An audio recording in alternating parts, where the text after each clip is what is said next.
Hey everyone, another edition of big Toronto Maple Leafs moves in the offseason, whether it's blowing it up or Mitch Marner being traded, whatever it is. I asked people on Twitter, but I also looking at Cat Friendly and just being irrational after the Leafs lose again in the first round, specifically Game 7, right? So anyways, my guy Sports Beard saying Doughty and Roy for Marner. I believe Roy is a UFA. I'll double check on that. But Doughty, I think if you're the Leafs, you want something young from the Kings. And Doughty is kind of... I feel like we've gotten the sense from Doughty that he doesn't want to play in Toronto. But again, at the same time, I feel like maybe that changes depending on how he sees the vision with the Kings. But I feel like he's a guy that with the Cups and stuff like that. But yeah, so Matt Roy's only got a year left. So maybe like him being a UFA this summer, I think maybe the Leafs look at him to sign just straight out. This one was... no. That's not happening. The Montreal one for Marner, I just can't see the Leafs trading Marner to Montreal. I think they trade Marner to Ottawa before Montreal, and that's why, to answer this one, and I do think the Leafs could have interest in David Savard this offseason. This one I would have more interest in, especially if Chychrun was down to re-sign long-term in Toronto. I think that's something you have to consider, getting a top 4 defenseman, top 6 forward, and upgrade that to a first-round pick, and I think you've got a deal. If Marner was willing to re-sign in Ottawa, I think Sens fans should be content with that, to be honest. I think Marner would actually be complimented nicely against Brady Tkachuk, the way he was complimented nicely next to Matthew Tkachuk in London with the OHL London Knights. So I think that could be a beneficial move for both sides if Marner was willing to sign long-term in Ottawa and if Chychrun was willing to sign long-term in Toronto. So this one, way too much. Carolina, with Pesce, you're just saying it's the rights to Pesce, so I guess it's not like insane, but I would say Carolina's only considering an Aho trade if they get knocked out badly by the Rangers round 2, so I just don't see it. Anyways, guys, let's look at some cap-friendly armchair GM ones. So we've seen Marner to Keller. I don't think Tavares is waiving unless it's somewhere close, but you never know. Getting Saros, getting Siegenthaler, Montour, Shea. So this person has Marner, Riley, and Tavares gone.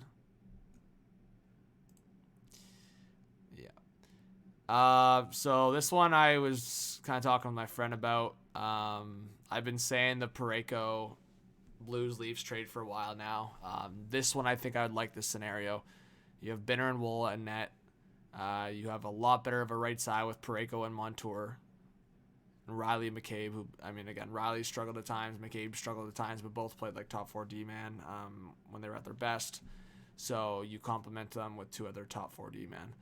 Maybe you don't have your clear-out number 1, but not every Stanley Cup winning team has had their number 1. They've just had studs in their top 4 in terms of bigger guys or somewhat dynamic guys. Montour can be that. Riley can be that. Parayko's the beast. It's an upgrade, that's for sure. And then maybe Monahan, the familiarity with Trey Living, but I think Buchnevich could be a huge depth guy, and he could play like up the lineup. Buchnevich can be a guy that scores 30-plus goals. He can be a guy that plays on the third line. He can be a guy that plays on the top line.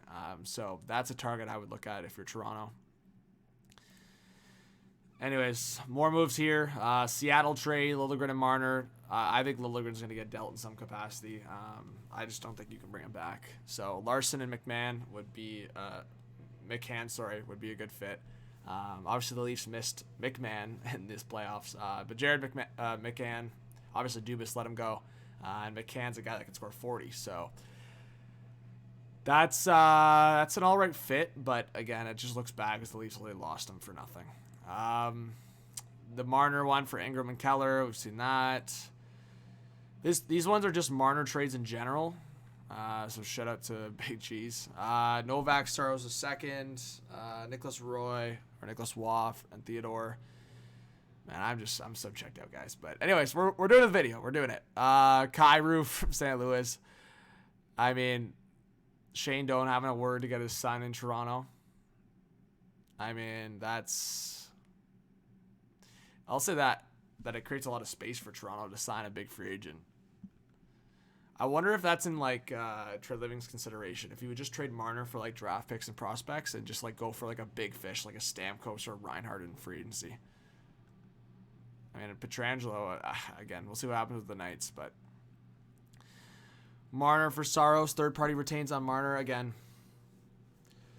these trades are whack, man. Like Josh Anderson, that contract's horrible, and Riley for Orlov. Like this is the biggest bait one yet. So I just wanted to show you guys of like what I'm basically scrolling through is like Riley for Orlov. Like that's stupid. And Marner, Saros. I mean, we can crap on Marner all day long, but Nashville has a goalie that's in the waiting. Like I feel like Nashville does that trade, especially if they can get an extension from Marner. Let's see. I think you have to get more from Anaheim here. I would say try to go after Cam Fowler. I talked about it in my last video. Try to go after Cam Fowler if you're trading with Anaheim. But we'll see. Potential lineup here. So the trades are what? Riley for Siegenthaler. Okay, so we already reviewed this. This was the one from earlier. And this one, again, the St. Louis combination. I mean, Chris Tanev would be a good signing. Hakanpää can't be in your top 4 in my eyes, but maybe Tanev with Riley, Parayko with McCabe. It's not bad. I think everyone's kind of come to the conclusion you have to trade Marner. But will he waive his no movement clause? A lot of people just keep forgetting that. I mean, for a second here and there, I forget, but I'm more so on the lines of like, bro, just waive your no movement clause, because I think if the team has the conversation with him that you're not coming back, then why not get like a fresh start with a new team versus like riding it out in a toxic environment? So yeah, this one's not bad, especially the Shane Wright edition there. That could be low key, but I think Seattle's finally seeing some benefits there. But it's not a bad lineup. Defense definitely gets better, so I don't mind this, but there's no way I'm forking 4.5 to Liljegren. That's the only, I would say, part about this lineup where I'm having major issues. Like putting $9 million towards Liljegren and Duclair is absurd. Like go after Stammer at that point and just put Timmins on the bottom pair with Benoit. Anyways, last one, the absolute irrational one.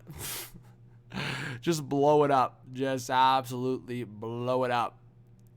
I don't think the Leafs obviously do this. But maybe Marner's traded to LA or Nashville. Look out for that, or Anaheim or Utah. Like those are scenarios for Marner, but going after Stammer would be a good championship thing to get done. But yeah, I mean, I'm more so looking at, if you're the Leafs, man, it starts from the back. It starts from the goalie. It starts from the back. When they were playing in front of Joseph Woll, I really, really thought they looked good. Like, I really thought even without Matthews, they just looked good. They looked comfortable. They looked like they were playing as a team. And Game 7, they were chasing a lot more. Like, you can see the difference. In Game 6, Boston didn't have a shot for like a period and a half. Game 7, Boston had like, 12, 13 shots in that time frame. So they were chasing a lot more. Samsonov made some saves, but I think it starts from the back end. The defense was structured, but I think try to reunite like a Shen or Chris Tanev for Riley, and then get like a top guy. I'm not saying Nashville's going to trade Yossi. I'm not saying LA's going to trade Doughty, but these are what people are putting out there. So if you can get a top pair defenseman or a guy to support Riley, you need a 1-2 punch in the back end, and Riley's been like the solo one punch. And yeah, I admit on a lot of playoff teams he's a number 2 or even as low as a number 3. He's still and I think that's where the range for Riley is. Like, you look through probably 15 teams in the 32-team league, he's probably a number 1 on a lot of teams, but a lot of those are non-playoff teams. But at the same time, he can be a really good number 2 or like a 1B option on a good playoff team. You just need that number 2 guy with him. So give me your thoughts, guys. Again, this is the irrational one, but I would look at like ones like this that, I mean, take out Joseph Woll for one, but there's a few like the St. Louis trades, like these, that would interest me. This trade would definitely interest me. Get Binner, Buchnevich, Parayko. You have Stanley Cup winning guys coming in, and you remove yourself from the Marner contract. Maybe you don't bring in the Binner contract. Maybe in this scenario, you just bring in Buchnevich and Parayko, and you have trust in Woll going into next season. That also opens up cap space because Buchnevich and Parayko lined up with Marner is about the same amount of money, and then you get rid of Yarncrow, Kampf. That money can go towards a third-line center. And maybe it isn't Monahan, but maybe it is. I mean, I think maybe Tavares gets the demotion to be that third-line center, and then Monahan maybe the familiarity with trade living is a potential there. So give me your thoughts, guys. I mean, this would definitely be an upgrade, something like this. And yeah, again, more video streams. So if you subscribe and have the notifications on, you'll get notified. And yeah, comment your thoughts down below. We'll talk soon. Peace.